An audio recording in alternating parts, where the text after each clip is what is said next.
Hello and welcome to my Yu-Gi-Oh channel. So today with the whole new Holy Knight archetype, which requires level 7 light dragon type monsters, I wanted to just quickly review what these monsters are and how they can interact with the new Holy Knight archetype. So the first card itself is Seiyou.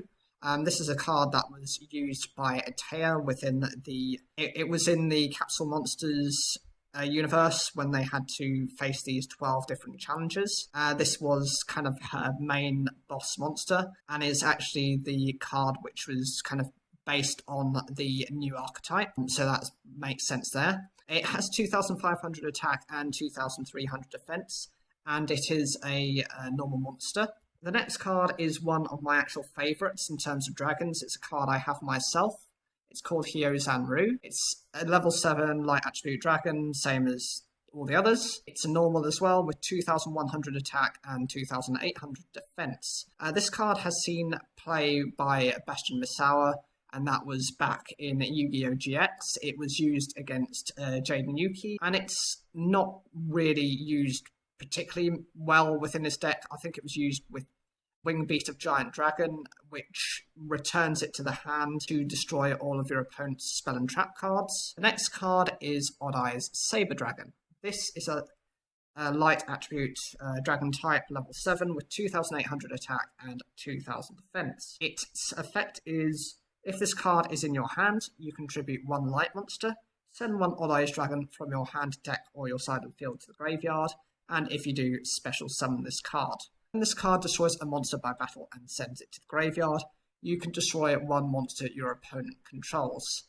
Out of all the options you have here, I think this is one of the better ones, simply because you don't actually have to use the effects of the Holy Knight archetype monsters, or the various support they have to bring it out. You do have the option of just sending a light attribute to the graveyard and an Oddis to bring this out. Potentially as well, being able to destroy another one of your opponent's monsters is also quite good, as you can maybe target their weakest monster and then by virtue of its effect destroy something that might be stronger than this card. The next card is Ray Diabolus. This card actually cannot be dealt with because of its condition, but it's something I was going to discuss anyway. It's a 2,800 attack and 1,000 defense monster. It cannot be normal summoned or set, and it must be first special summoned from your hand by having 5 or more light monsters with different names in your graveyard. Once per turn, you can banish 1 light monster from your graveyard, then target 1 set card your opponent controls, reveal that card, then place that target on either the top or the bottom of their deck. Whilst this card cannot be used by the archetype itself because it has its own special summoning restrictions on it, it is quite useful considering that the Holy Knights rely on being a light attribute supporting deck and could easily be splashed within it. The next card is White Dragon Ninja. It has 2,700 attack and 1,200 defense.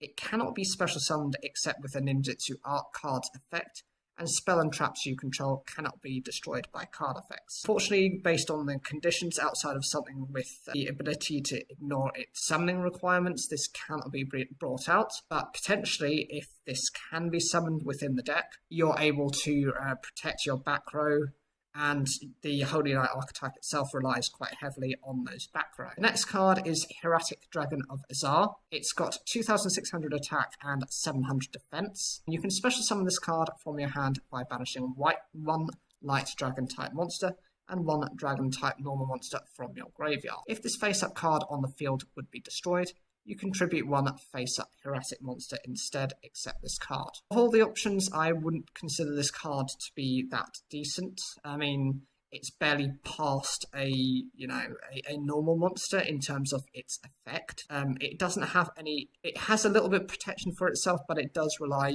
on you to bring out heretic monsters as well.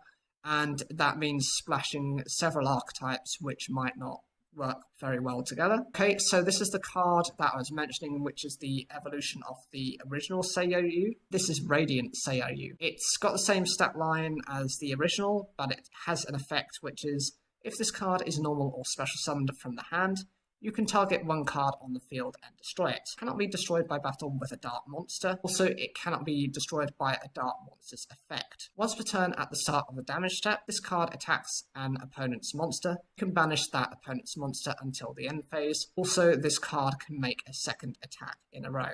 So this card has protection from all dark monsters. Potentially you can use things like a DNA transplant to change all monsters into the dark attribute, in which case you basically skill drain yours and your opponent's field, as nothing can activate its effect. It's also quite decent because you can actually directly attack into one of your opponent's monsters, and of course if it's a bigger threat and is stronger than this card, remove that threat and then you're then able to proceed to attack one of your opponent's other cards. It does rely on this card is attacking though, so it does not work on your opponent's battle phase. The next card is Photon Wyvern. It's got 2500 attack and 2000 defense. When this card is normal or flip summoned, you can destroy all set cards your opponent controls. This is another one I would relate to similar to something like that previous Heretic monster I mentioned. Problem with it is it can only be normal or flip summoned to use that effect. It's special summoned by any of the Holy Knight monsters or by their various support. It doesn't get this effect. It effectively becomes a 2500 vanilla monster. Even with its effect, your opponent can always chain their set cards. Those are back row, and most people don't play defensive set these days anyway. Next card is Artbrave Dragon. This is a light attribute dragon type monster with 2400 attack and 2000 defense. If this card is special summoned from the graveyard, banish as many face-up spell or trap cards your opponent controls as possible, and if you do, this card gains 200 attack and defense for each card banished. Once per turn during the standby phase, if this card is in the graveyard because it was sent there last turn, you can target one level 7 or level 8 type monster in your graveyard, except itself, and special summon it.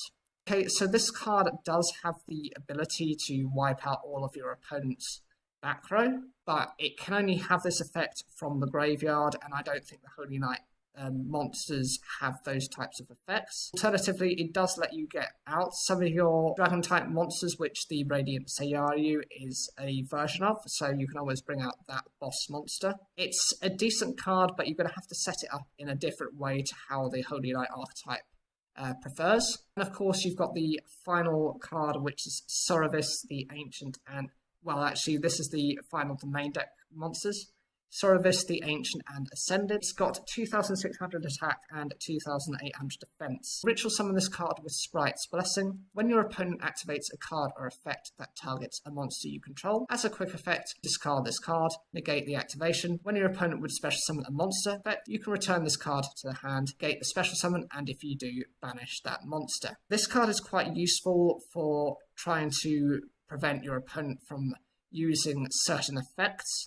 It's able to shut them down from doing things, so if you know based on your opponent's strategy how they like to play and have the deck knowledge to help you, this is always a way of shutting them down. And as for the extra deck monsters, you have Kaiser Dragon. It's just a fusion of Winged Dragon, Guardian, Fortress 1 and Fairy Dragon. You don't essentially summon it out from the Holy Knight archetype without summoning requirements, but you know, I thought it was worth mentioning just as it's a potential target. Michael, the Arch Lightsworn, is definitely a card you want to put within that deck. The reason being, it's a 2600 attack monster with 2000 defense. It's very generic in its summoning conditions. It needs a tuner plus one or more non-tuner light monsters. All of the Holy Knight monsters is requirements. And its effect is, once per turn, you can pay 1000 life points, then target one card on the field.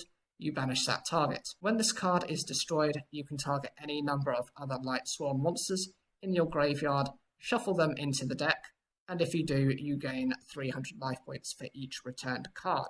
During your end phase, send the top 3 cards of your deck to the graveyard. So with this first effect, being able to just target a card on the field and banish it means your opponent is very unlikely to be able to recover that card unless they're playing something like Grandmaster to Azar or one of these banished decks. Otherwise, you know, you're getting the benefit. Or when it's destroyed as well, it's able to recover your life points. The only kind of disadvantage of it is it does send cards from your deck to the graveyard, so if you're not able to sustain your turns, then you risk decking out, but that's the same weakness with all the Light Swarm monsters. It's the same with Judgment Dragon, who is their boss monster. It's the same with all of them. Next card is Black Rose Moonlight Dragon. This is the alternative version of the Black Rose Dragon, and it's got 2,400 attack and 1,800 defense. Needs 1 tuner plus 1 or more non-tuner monsters, so it's generic.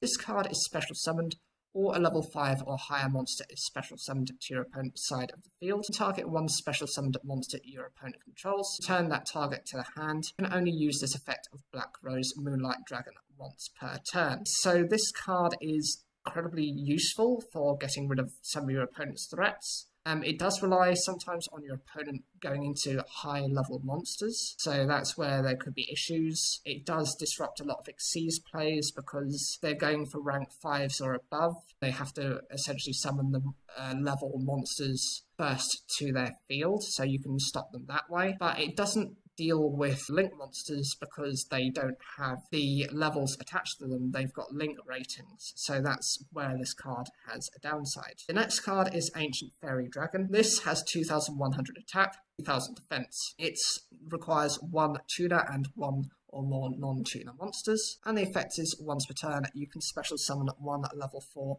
or lower monster from your hand. You cannot conduct your battle phase this turn, you activate this effect. Once per turn, you can destroy as many field spells on the field as possible. And if you do gain 1,000 life points, then you can add 1 field spell from your deck to your hand. Okay, so this card has seen banned and limited use. In the past, they've limited it because it's way overused. The ability to just special summon a level 4 or lower monster means you can easily go into Xyz monsters, but that's not the effect that's often relied upon. The ability to destroy your opponent's field spells is quite useful, considering many of the archetypes actually rely on their field spells to do things. Some of the strategies are quite linear. So you've got things like Dragonic Diagram that's able to just destroy things, and then you're able to by being able to control that destruction, then destroy things which trigger off various other effects within a chain. By getting rid of that card, you lose the threat, and it's big in things like Mystic Mine, which I know people consider to be a very degenerate strategy. And of course, we've got a Yusei card, which is the final one. It's Shooting Riser Dragon. It needs 1 tuner plus 1 or more non-tuner monsters, so it is also generic. This card is synchro summoned.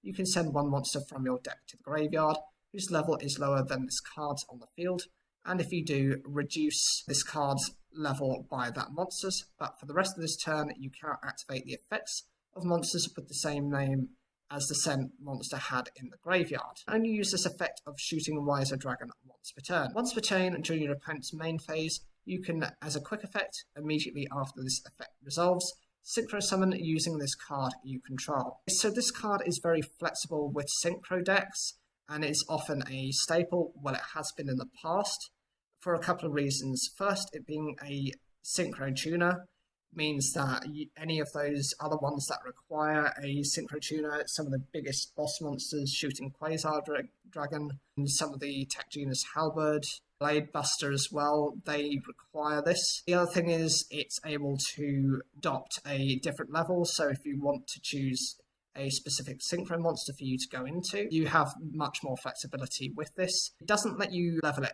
up, but it does level down, so depending on what you're running, this could always be beneficial. And the thing is that this can actually react to your opponent. If your opponent tries to do anything, you can always, to try and remove this card, you can synchro summon using this, dodge that effect, and bring out a brand new shiny synchro monster. So I hope you guys actually enjoyed this video. I look forward to any comments you have. Please don't be lonely for this Christmas. I am actually broadcasting this as part of my Christmas stream. I am in Tier 4 lockdown. I am stuck on my own. My parents are both in high risk categories in England, and I don't want them to be put in a dangerous situation. So I thought I'd actually start filming a few videos to go alongside my live stream, just as a little bit of support and to get you through what is potentially for many to be a difficult period. If you can donate to the below link, I'd be much appreciated.